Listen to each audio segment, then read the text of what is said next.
السلام عليكم البنات، واش راكم؟ ان شاء الله تكونوا بخير والف خير البنات. اليوم جيت نشارك معكم طاجين الدجاج بالزيتون، وصحة رمضانكم وكل عام وانتم بخير. ان شاء الله ينعاد علينا بالصحة والهنا يا ربي. اليوم البنات شوفوا معي كيف راح نشارك معكم طريقة الدجاج بالزيتون والشامبينيون. البنات شوفوا البنات، انا هنا راح ندير الدجاج تاعي. شوفوا معايا ندير الدجاج. انا درت الدجاج تاعي البنات. راح ندير الزيت. شوفوا معايا البنات الكميه تاع الزيت اللي درت، وروح نقلي الدجاج تاعي مليح ونشارك معكم. هاي يتقلى مع البصل. زيد عليكم معايا هنا راح ندير البصل.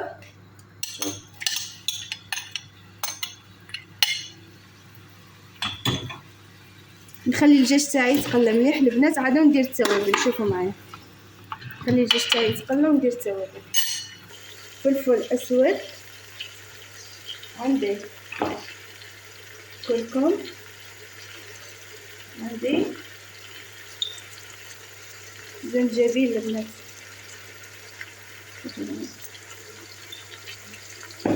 عندي قرفة. شوفوا البنات معايا، عندي عود تاع القرفة،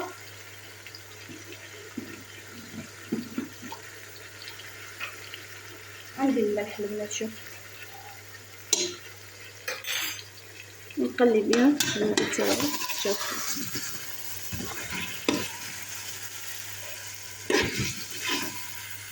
البنات، انا هنا رايحه نمرق. شوفوا معايا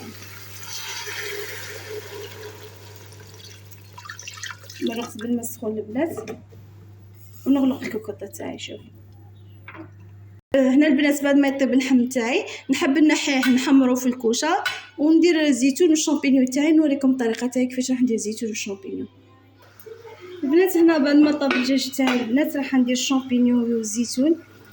الزيتون اللي كنت غليته البنات، غليته 2 مرات عاد، غليته البنات عاد ودرته على اللحم.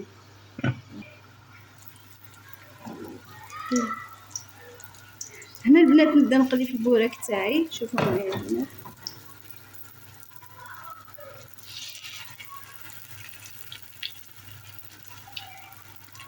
وكل عام وانتم بخير ان شاء الله. وانتم ربي يتقبل منا كاملين يا ربي، الامه الاسلاميه كامله ان شاء الله باذن الله الرحمن الرحيم البنات.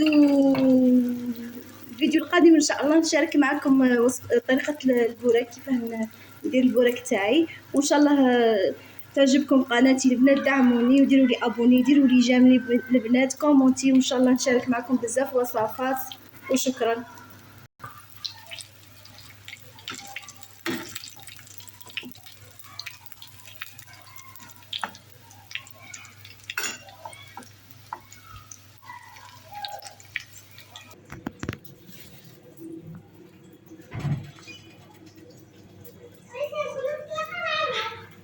البنات هذا هو الطبق تاعنا اليوم. ان شاء الله يعجبكم. صحه فطوركم وكل عام وانتم بخير ان شاء الله، وجربوه البنات وكل عام وانتم بخير. الى فيديو قادم ان شاء الله، الى اللقاء.